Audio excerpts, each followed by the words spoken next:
7 गते साउन 7 गते चाहिँ म चाहिँ खेतमा आएको कि आज अत्याधिक गर्मी छ।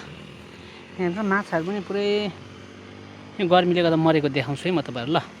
यहाँनिर हेर्नुहोस् त एउटा माछा हो यो नि, यो बिचरा यति यो माछा है। यहाँ चाहिँ अत्याधिक गर्मी भएर थुप्रो पो छ नि माछा, छेउछेउमा त देखेको थियो।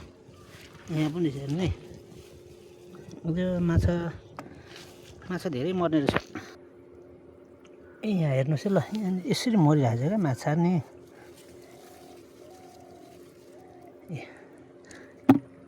माछा यति देख्दैछु है ल। माछा चाहिँ यति पर हो यो गर्मीले गर्दा नि, पुरा माछा यति गाह्रो भएर छ है। यति मैले टिपेँ ल। यस्तै हुन्थ्यो पहिला पहिला, हामी सानोमा चाहिँ माछाहरू अत्याधिक हुन्थ्यो। अब अहिले चाहिँ विभिन्न ट्र्याक्टरहरूले गर्दा, मल बिउहरूले गर्दा, विषादीहरूले गर्दा चाहिँ अहिले माछा एकदम थोरै मात्रामा भेटिन्छ। तर गत वर्षहरूभन्दा योचोटिको माछा अलिक धेरै नै हुन्छ जस्तो लाग्छ है त। लु मैले यति भन्दै राखेँ है त।